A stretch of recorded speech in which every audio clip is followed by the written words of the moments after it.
I'm the last presentation on the last day, and you're still here. So thank you. Really appreciate it.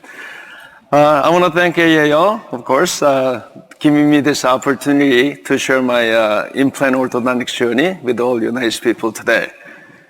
And here's a little bit about myself, which isn't much there. It's not that important. But more importantly, no conflict of interest financially, so very impartial presentation today. And my title today, as it was announced, Non-Surgical Class III Orthopedic Correction. So we have three objectives today, and let's go through one by one. First one, tooth bone versus bone expansion. Okay, how are they different? Those of you who heard me before, you know the difference in color, right? What's red? Skeletal movement. What's black? Dental movement. So tooth bone protraction device is a hybrid device. So you may get some skeletal changes, but you're going to get lots of dental alveolar changes as well. So it goes like this. Jaw may move in forward direction, but you're going to get some dental flare. So when we are dealing with existing dental compensation, this kind of movement can be quite detrimental. In high-angle cases, it can be even worse because bite can open up because masticatory force may not be strong enough to contain the tipping of the molars. And a lot of times we couple protraction device with tooth bone hyrax, tooth bone expansion device, and it's double whammy. It gets even worse. So these are some of the complications we must overcome. So let me share with you one of my case from many decades, couple of decades ago at least. This is prior to micro-implant orthodontics. So this young lady has an extremely high angle, as you can see, with some dental compensation. So here you can see I struggled through, barely finished the case. Occlusion, not so good. Look at the central incisors, hopelessly flared. These are some of the complications we must deal with. Here are the x-rays. Here is the supine position. Now, real question here is, did I really move maxilla in forward direction? Well, looks like I did a little bit, but predominantly, it was a vertical displacement, which caused rotation of the mandible. So it seems Class III correction was mainly done due to vertical movement of the maxilla rather than horizontal movement of the maxilla.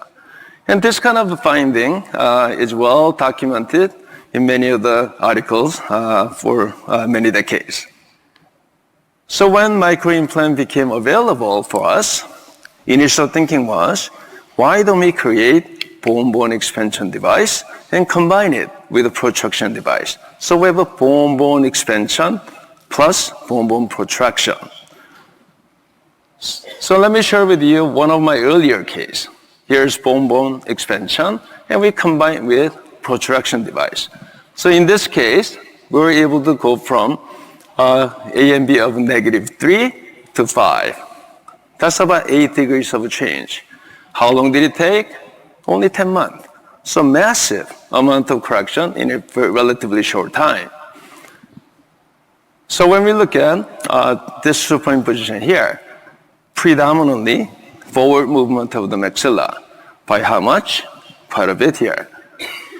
Dr. Peter Nam was here earlier. He told us that can't really expect more than 4 millimeters of protraction of a maxilla with a traditional face mask. Well, we're kind of doubling that amount here.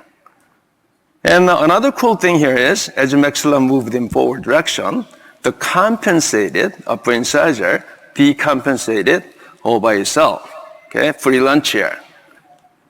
So our initial thought process was, why are we getting this much massive correction in such a short period of time? Well, we thought maybe because we're disarticulating all the perimaxillary sutures very effectively, and when we combine it with a protraction device, mid-facial structure just flies forward. That's what I was thinking. So let's recap. Traditional face mask, jaw may move forward with some side effects. When we combine it with a bone-bone expander, jaw will move forward and teeth will decompensate. Free lunch. What about high-angle cases? Can we control the vertical dimension in these cases? Well, let's take a look. Here's a young man with pretty stiff mandibular plane here. We expanded, protracted, and subsequent orthodontic treatment to finish the case. And it appears that we control the vertical dimension quite well here. And here's facial changes before and after. More extreme case I want to share with you. I don't have a lot of time today, so I will go through cases relatively quickly here. If you saw him on the street, you'll probably think he's a class 2, quite convex. A and B, quite normal. Extreme mandibular plane angle. Which appraisal? It pops out of the page. Surgical case, class 3, high angle. So he had bilateral class 3, bilateral crossbite. To make situation worse, 4 impacted canines. So what did I do? Same thing, bone-bone expansion, bone-bone protraction. Net result was we went from class 3 here to almost class 2 in a matter of 20 months. Facial structure though, what do you see here? He looks worse. He was convex to begin with. We brought the mid-segment forward. Now he looks worse than before. So here are the x-rays. Let's see how much movement we got. This much. This is a high-angle case. Tremendous amount of maxillary protraction we were able to get in this case. Did we change the mandibular plane in this case? Not really. We're able to maintain the high mandibular plane exactly the same way. So we were able to control the vertical dimension. And then what? What do we do next? We have to do orthodontic treatment. But we just made his face look worse. So what should we do? We got to do VTO. Our treatment plan was to get rid of 4 bicuspids because he had a severe crowding. And we're going to do entire lower arch intrusion so we can auto-rotate the mandible, correct the vertical discrepancy. So here we go. This was our VTO. He looks pretty decent here, so we decided to proceed with the treatment. So here's our progress photograph. Okay, let's see if we are getting close to this guy here. Looks pretty good, right? So orthopedic phase of the treatment, here's orthodontic vertical recovery. So again, combining these 2 things together, we can completely control the vertical dimension. So recapping, face mask in high angle cases can often open up the bite, especially if you combine it with tooth bone expansion device. However, if we have a bone anchor utilizing MARPI device, protraction can be done without opening up the bite and teeth will decompensate spontaneously. So quite nice. So objective number 1 here, bone-bone expansion and protraction can give us much larger amount of protraction in a shorter period of time with less unwanted side effect. In fact, AP side effect or AP compensation will reverse. It actually becomes even better. What's our next objective? What can we do? Well, what's the most effective way of disarticulating perimaxillary sutures? Well, we need to do this in order to protract the maxilla, correct? So what would be the most effective way? Well, common sense tells us we need some sort of MARPI rather than Hyrax, right? Then it becomes really confusing. Which MARPI though? There's so many different MARPIs out there. Okay, 2 dozen, 3 dozen different type of MARPIs. So let me make it very simple for you. Generally speaking, there are about only 2 types of MARPIs in this world. Okay, resistance-driven system and bone-driven system. Okay, what are the differences here? I prefer resistance-driven system. That's this one here, MSE, maxillary skeletal expander. So let's start with the resistance-driven system. Where are the resistance against the expansion? Entire skull, correct? However, we all know we have to think about these three structures we must overcome in order to expand the midfacial area. Where are they located? They're right there in the red circles, right? So resistance-driven system is designed that is such that expansion force is directed in the center of the resistance so that we can get bodily skeletal expansion. Just like tooth movement. If you want bodily tooth movement, what do? We put the force through the center of resistance. If you simply push on the crown only, you're going to get tipping, right? So resistance-driven system is designed so that anchor units are in between zygoma, buttress bone, so that force vector will be directed in the center of the resistance. Bone-driven system is quite different. You're looking for the largest quantity of the bone. Where would that be? Anterior part of the palate, near the rugae, or lateral walls of the palate. As you can see, it's more anteriorly located. So more anterior relative to the center of the resistance. So naturally, you're going to get more anterior expansion than the posterior expansion. Makes sense? Just like tipping movement. So net result is like this. With resistance-driven system, you're going to get relatively parallel expansion, lots of posterior expansion. With bone-driven system, you get predominantly anterior expansion and less posterior expansion, which is similar to that of the SRP and Hyrax devices. So we wanted to confirm if this is really true. So Dr. Kolak here measured the angle formed between these two green lines. And our result shows there's about 0.6 degrees. What does that mean? Almost perfectly parallel. How consistently though? Well, look at the variance here. Range is quite tight. That means we're getting almost always almost parallel expansion with MSE. That must mean that we're disarticulating pterygopalatine suture. Otherwise, how can we expand the posterior part of the maxilla? So let's take a look. Before expansion, after expansion. Complete disarticulation of the pterygopalatine suture. Why do I care so much about this? Well, I feel that if you want to protract the maxilla in forward direction, you must disarticulate the suture in the posterior region of the midfacial structure. So that's quite important for us. What about Hyrax? Here's Hyrax after the expansion. Looks like pterygopalatine suture are well intact. So Dr. Nelson was quite right. Hyrax cannot overcome the strength of the pterygopalatine suture. But because the MSE is resistance-driven system with a more posterior force vector, we're able to overcome these particular sutures. So if you're interested, you can read this article. Everything's spelled out in detail there. And we also wanted to know how often can we visualize radiographic disarticulation. Well, it was a whopping 84%, quite high number. But I wonder though, what happened to those 16%? Further investigation revealed those 16% had sutural orientation along the path of maxillary movement.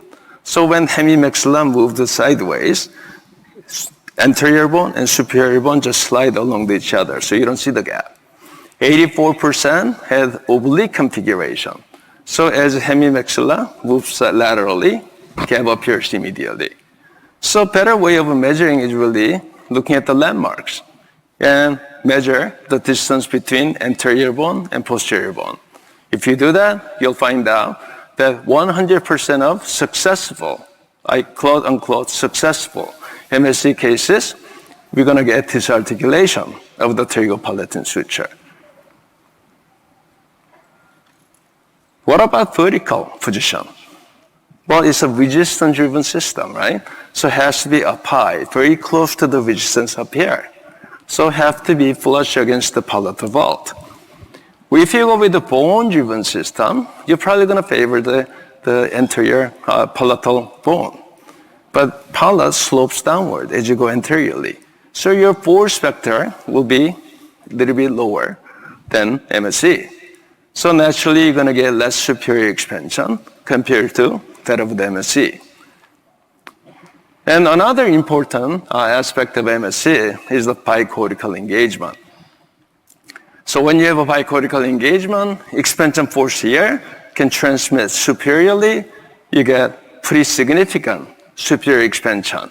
With a monocortical engagement, much less, and more implant failures.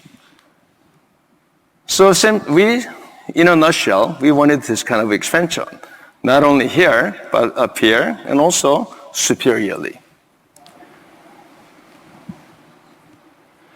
And if you're interested, that the finite element model study we have published, and here's also another publication.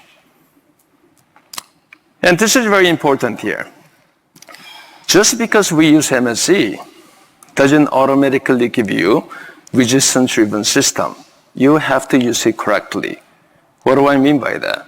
Two patients here, both MSE. This one, resistance-driven system. What is this one here? That's a bone-driven system. So same appliance, applied differently. Okay? So if you imagine what this would do, you'll probably get anterior expansion more than posterior expansion, correct? And plus, anterior implant here, the path of insertion changes as you go forward. So you'll never get bicortical engagement anteriorly. So result from this will be quite different than result from here. So if you want to use MSE, you should not use MSE this way. You're not going to get the same result that I'm talking about today. So this is not good. Even if you get lucky, get some expansion, it'll be predominantly anterior expansion. Because this is no longer MSE. This is a bone-driven system. And let me give you a good example. There are many articles out there about MSE, but their results are quite different than what I'm describing today. This is one of them, one of the latest articles, illustrating all the potential complications that can come from MSE. Of course, there are complications with MSE. I probably had more complications than anyone because I've done enough of these things. However, their results were much higher than our finding. So I examined this particular paper. Let me show you their figures. Okay? Do you see? What's wrong with these figures? With the exception of this one here, and maybe this one, all the other MSEs were placed anteriorly. This is not MSE. This is a misusage of the appliance. So this study is really what happens if you misuse MSE. This is not an MSE study. And if you use MSE this way, you're going to get V-shaped expansion. It's figured straight out of this article. Okay? So you have to be very careful. When you read the article with the different results, it's very easy to figure out why we have differences. If you use MSE correctly, you should get this kind of a beautiful, large rotation with a superior disarticulation and also posterior disarticulation. That's exactly what we want. Because in order to protract with the facial structure, I mean, don't you think we need to disarticulate the back part of the suture, also the superior part? Makes sense to me. So if you're interested, everything's spelled out in this particular publication. So answer to objective number 2. The resistance-driven MARPE is more effective for the posterior and superior suture disarticulation than a bone-driven MARPE. So if you're interested in protracting maxilla, perhaps you should look at the design of the MARPE. MS is only one type of a resistance-driven system. I'm not trying to sell the appliance here. There are other resistance-driven systems as well. So it's something you may have to think through here before you pick which MARPE you're going to be using. Objective number 3, growth modification versus distraction-like protraction in mature patients. What's the difference? So as I said before, I thought the protraction in growing children was mainly due to disruption or disarticulation of all the sutures with the MRP, and we're protracting the maxilla at the same time. But I have noticed, as I'm treating many patients, those patients with the loss of growth potential tend to have a much larger correction and much more efficient correction. And as a patient reaches the age where growth potential diminishes, the impact of the treatment also diminishes. So it can't just be a disarticulation of the suture. There must be some growth factor involved. So I wanted to find out, is there something to do with SOS? Reason I was thinking this way, because of this one article we produced, 2018. We wanted to see what happens to the maxilla when we use MSE. Obviously, we get some good split at the ANS. Many appliances can do that. We also get good split at the PNS, parallel expansion I talked about. And we get superior expansion as well, which all makes sense. But one unique feature of MSE is really this here: superior and posterior expansion. That's a tough place to expand. Why? Because we're fighting against cranial base. Cranial base is not going to give. But because of these features here, bicortical engagement, posterior force vector, smack in the middle of the center of resistance, we are able to get pretty significant expansion here. So when you compare the position of SOS and this expansion right there, they're pretty close to each other. This is why I was thinking, are we doing something to SOS while we're expanding? So when Mohammed came to me, asking me for his project, master's project, I told him, can you isolate SOS on one of our MSE patients? So he did. Here's SOS here, different cuts, before expansion here, after expansion here. You can see SOS looks a little different here. So we decided to quantify. We measured the area bound by the cortical bone, and also we measured the width change before and after expansion, and two different cuts, axial and sagittal cuts. Here's the result, quite interesting. MSE, 33% increase in the area. With the Hyrax, 27% decrease. Why decrease? As the patient gets older, SOS gets smaller. Okay? So Hyrax couldn't really have an impact on SOS, but MSE did.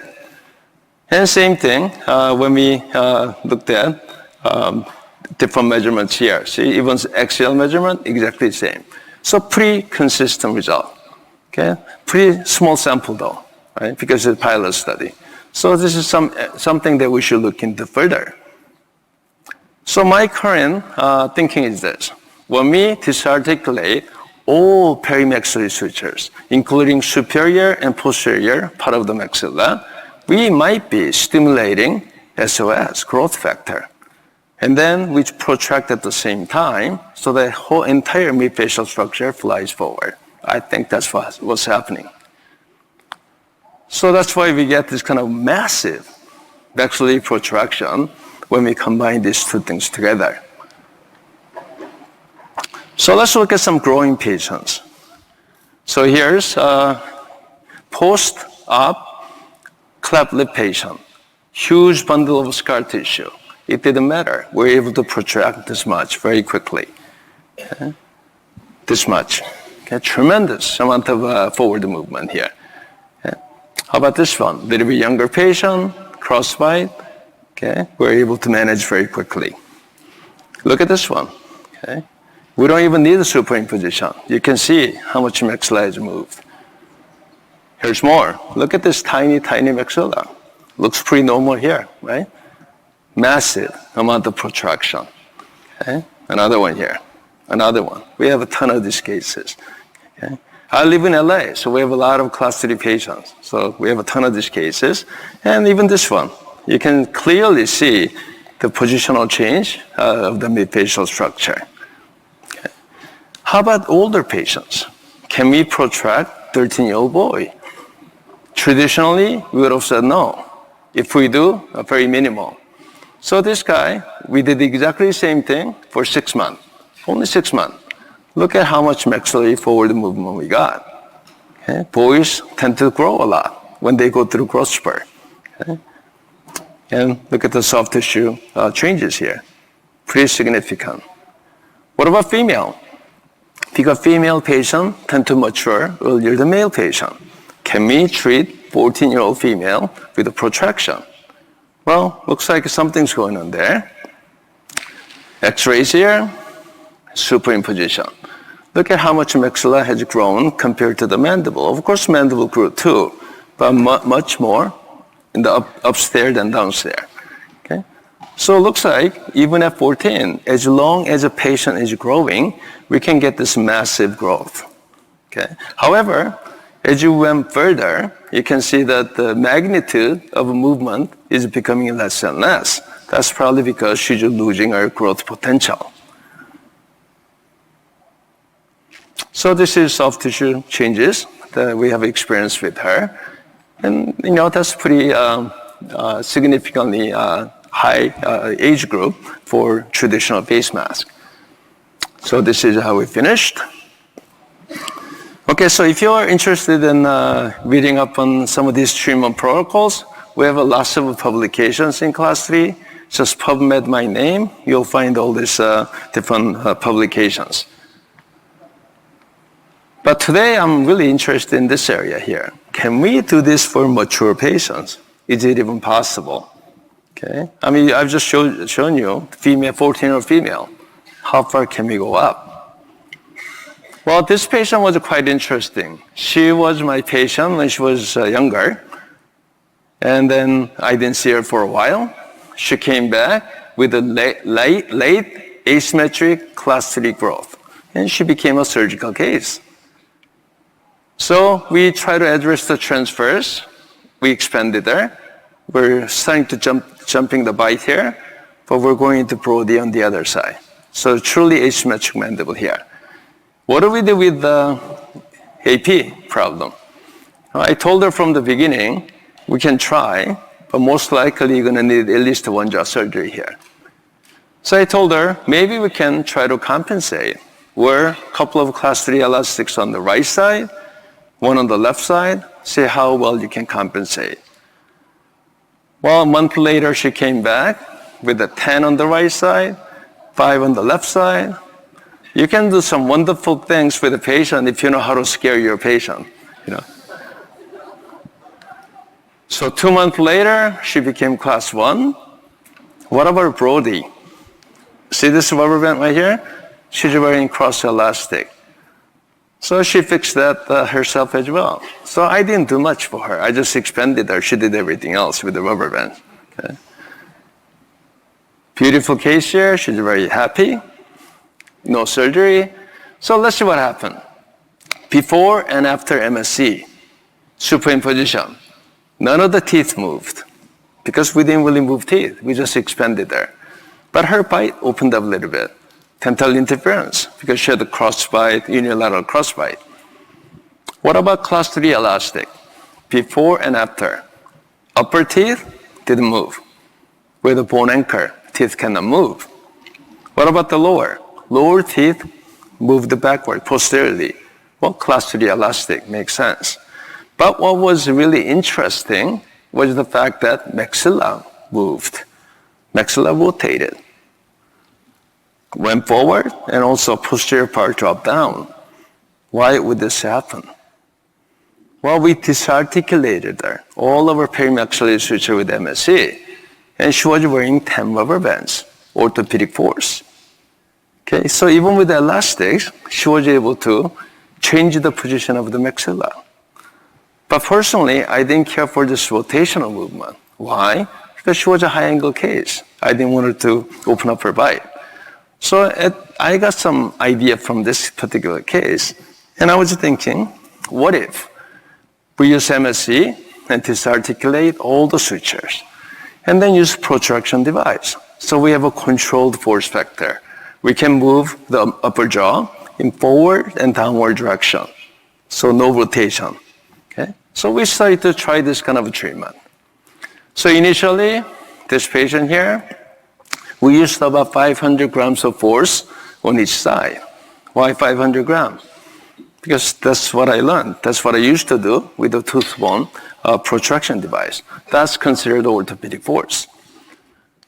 And let's see what happened here. So she was a pretty good amount of class 3 there, became less. So definitely, we're making some correction. But, compared to those growing patients, this is not even comparable. Very, very slow. Okay? Snail speed correction. Not impact was not as much. So why are we not getting this kind of a major correction? So my next thinking was, she's not growing anymore. Okay? This is more like a destruction-like movement, right? Which means heavier force, because we're not getting assistance from a natural growth. So next, after a while, we decided to go heavier. So this is 1 kilogram of force, not together, each side. So total of 2 kilograms. That's a heavy force. So by doing so, we are able to finally see some major movement, maxillary movement. Well, she was about 15 years old, I believe. And look at the maxillary position. I mean, even without supine position, you can see we are making significant forward movement. So nowadays, what I do is 1 kilo or more.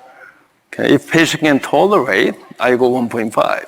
So this patient, I asked her to wear 1 kilogram of force on each side during the daytime. When she goes to bed, try to wear 1.5. And that's what she has done.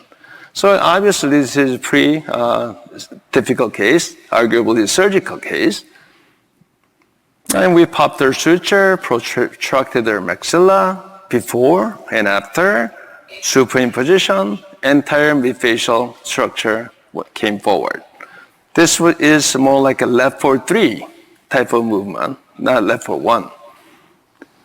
And to the supine position, you can see pretty significant changes here. So class 3 now became class 1. How long did it take? Only 15 months. That's pretty good, right? This was a surgical case. Facial changes here. She's still crooked because we couldn't fix her mandible. But paranasal area became better and overall a successful treatment. So here's the orthopedic part of the treatment. Here's orthodontics. And you can see her changes were well maintained through the course of the orthodontic treatment. So how much forward movement did we get in this case? 3 to 4 millimeters, depending on what landmark you measure. So 3 to 4 millimeters, it's like a 3 to 4 millimeter maxillary advancement, left for 3. Okay. So if you're interested, we got this one published a couple of years ago. And a lot of my colleagues started to do what we are doing. And I'm starting to hear many good feedback, good reports that it actually does work. And this is one of my colleagues in Osaka, Japan, and Dr. Fukawa. Japanese malaclusion is one of the worst ones, toughest ones to deal with. You can see this major crowding, and a lot of them are high-angle class 3s. And my good friend is actually a lingual orthodontist, making things far, far more challenging. But here, he was able to finish the case quite nicely. Beautiful finish here. And you can see maxillary movement as well. Again, this is not as much as what I have created with my patients. So I asked Dr. Fukawa, how much force did you use? He said 500 grams on each side. So he's more gentler, nicer orthodontist than myself. But even with the 500 grams, he's able to get this. And I believe if you actually put more force, heavier force, you can actually get more skeletal movement. So if you're interested, we also got this one published a couple of years ago. This is actually a very nice paper. He's presenting 3 different cases, very, very difficult cases, and how to manage with MSE and orthodontic treatment. So next question is, can we take on this kind of cases non-surgically? Personally, I doubt it. But what's the upper limit though? What kind of cases can we take on? We don't really have an answer for that yet. Okay? So here, answer to objective number 3. Mature patients require a heavier force than growing patients. Personally, I say minimum 1 kilogram on each side. Okay? And magnitude of AP movement is much less than in mature patients. So this is why I don't know what the upper limit is. What severity of cases can we take on? We don't have an answer for that yet. So there's still a lot of challenges of unknown because we're traveling the uncharted territory. So MSE has been 20 years of evolution, really has been a game changer for me. And recently, Graeber's newest edition textbook just came out, and chapter 25 is completely devoted to MSE. So if you want to get some in-depth information about this appliance, you can read chapter 25 of a latest edition of Graeber's textbook. And a lot of work went into building the evidence in regards to MSE. So I want to take the moment to thank my team. Globally, Moonlab is expanding, and these are the true evidence builders. Without them, we wouldn't be here with all the good information that we have today. So if you liked my presentation, you can visit this website. I'll try to update where I'm going to be next and what topics I'm going to be talking about. And that's the end of my presentation. That's my contact information. So if you have any questions, you can shoot me an email or messaging. And most importantly, I heard that you have to fill out the evaluation so that you can get your CE credit. So please, I hope you liked my presentation, so I'll have a good score so I can come back next year, because what I really want to talk about next year is all the latest updates of MSE or any kind of MARPI. The latest update on appliance improvement, clinical protocols. In case that MARPI fails, which does happen, what can we do surgically? Can we come up with the least invasive surgical procedure to help ourselves? And airway debates, very controversial these days.